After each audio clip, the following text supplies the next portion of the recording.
store down in such a fast manner, it made her suspicious.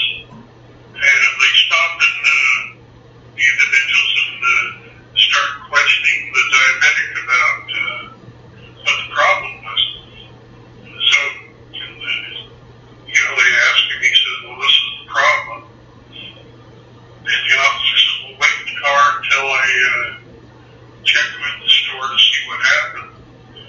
Well, the diabetic person didn't wait. He gets out of his car. And once he gets out, he passes out breaking from his sugar imbalance. Some backup officers arrive,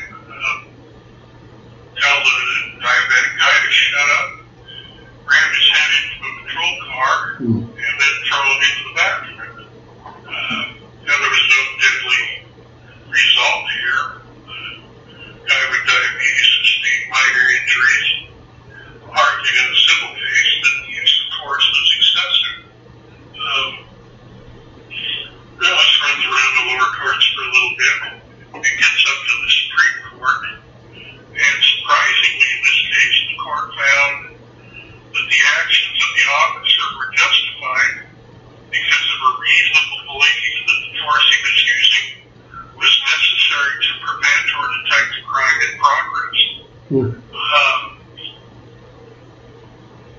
that's kind of how these use of force cases are actually looked at. They will apply a reasonableness to the actions of the officer, and if it's tied to some important governmental purpose, and it looks somewhat reasonable, then the case probably won't get into place. The one we talked about with the kid shot in the back of the head,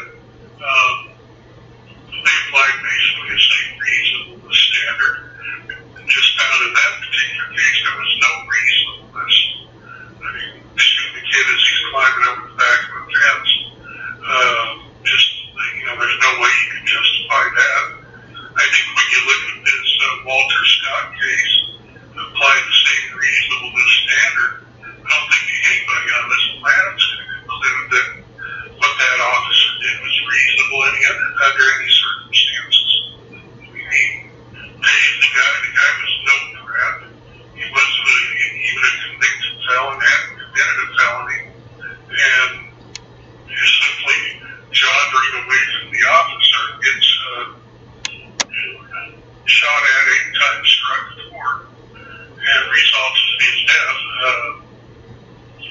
To add insult to injuries, like you mentioned, the officer goes over and picks his taser up, and when I see the video, sure, that object he drops where it seems to be a taser. It may or may not be, but why go over, pick that up, then drop it next to the dead guy on the ground, and then as soon as the other officer gets there, reach down and pick it up if you're not trying to cover something up. Oh, absolutely. I mean, wouldn't you think that, hey, wherever it landed is where it stays? You don't go pick it up and move it. Yeah, it's a lot of evidence of violations there. Yeah. Or statutes involving manufacturing evidence. So it's just, he's going to get convicted of something, I'm pretty sure. He's going to get convicted of murder. The question will be, how long is he going to get sentenced for? Yeah. I think he's looking at life. I don't know if the death penalty will be on the table, but he's going to go away for a long time for this. Yeah, I'll tell you what, I wouldn't want to be a cop in a local prison. No, they got him on protective custody now. Yeah. Or he's going to commit suicide, so. That's a sad state of affairs all the way around. Yeah, it sure is. It sure is. And you know what? It's interesting. When I was reading the news at the beginning of the show, and it becomes so depressing, David, because there isn't any good news. It's all bad news. It's all killings. It's all terror. It's all horrible things going on in the world today.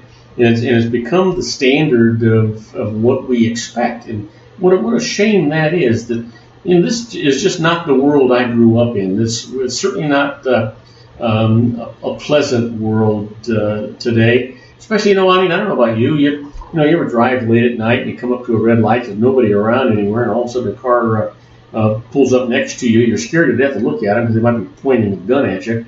You're nervous until that light turns green and you can get the heck out of there. It's just bad stuff going on. Anyway, my friend, looks like we got through this thing. And why don't you go ahead and get that contact information out one more time, and let me finish off this show and see if I can't get a hold of somebody to ensure that Monday it'll be better.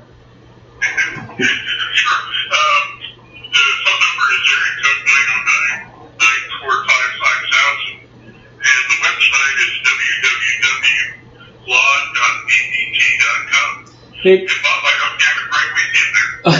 thank you. And you go fishing, catch some big ones, and then we'll have us a barbecue. That sounds good. All right, buddy. You have a good one. You take care. Stay safe, and I'll talk to you next week.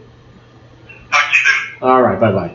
And we've been talking to our own David Garrett on the law. We'll be right back with Secret Daily Teachings for Your Life, Harvard Business Tip of the Day, interesting but useless facts, and the birthdays for today. So don't go away. We'll be right back.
And I am Robert Cardoza. You're listening to Robert Cardoza Live on the street at the intersection of business and politics. And, I want to apologize to you. I know we're having some technical problems here today. We're going to try and work those out. Somehow I don't think you're hearing the commercials or the sound effects. Had a tough time. You're not hearing the callers that are coming in. We'll try and get that fixed. And on Monday's show, I have it all resolved. But right now, you know what day it is? Sure you do. It's April the 10th, and it's somebody's birthday.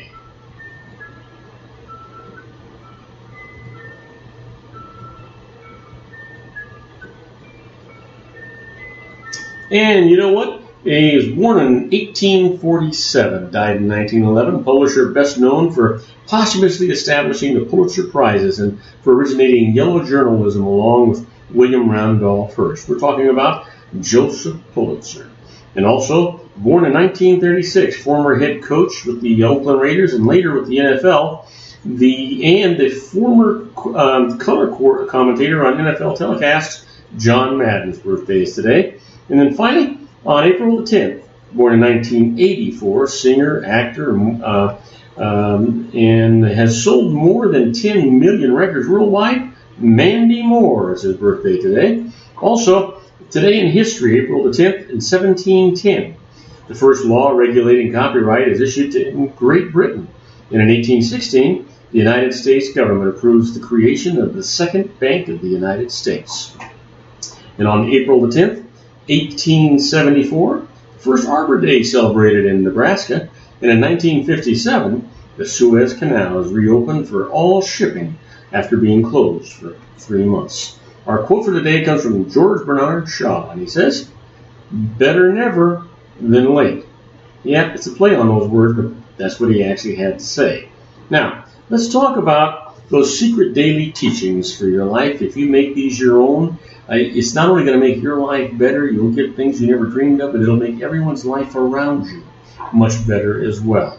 The teaching for today is trust the universe. Trust and believe and have faith. I truly had no idea how I was going to bring the knowledge of the secret onto the movie screen. I just held to the outcome of the vision. I saw the outcome clearly in my mind. I felt it with all my might, and everything that we needed to create, the secret came to us. Keep that in mind. It's a secret. The secret is, believe in yourself. It's self-confidence. That's what the secret is. Now, let's get to the Harvard business tip of the day. The management tip today is, make office politics less personal. You know, one of the reasons office politics makes so many of us uneasy is that complex situations are difficult to read and impossible to control.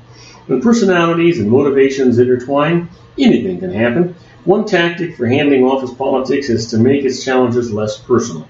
If you begin to look at politics like a game, you win some, you lose some, you'll become more resilient and have some smarter responses when something takes you by surprise. If a situation starts to feel too personal, try to avoid looking at your opponent in the eye. In many cases, or many business situations, eye contact is crucial. But in this case, averting your gaze can help you remain calm and avoid the fight or flight impulse that rises when you feel under attack. Keeping an even keel enables you to react more thoughtfully, offer productive suggestions, and regain control of that situation.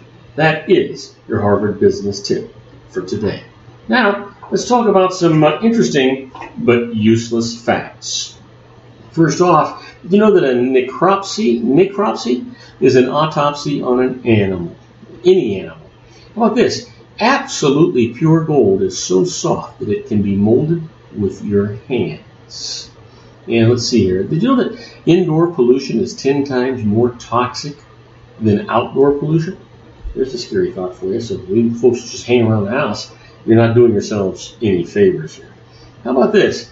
Coca-Cola's super pure Dasani bottled water is just filtered tap water. Did you know that? Think about what you're paying for that by the gallon, folks. How about this one? More than 10 people a year are killed by vending machines. Don't ask me how. Don't know. How about this? You know, a diet high in fat is said to impede memory.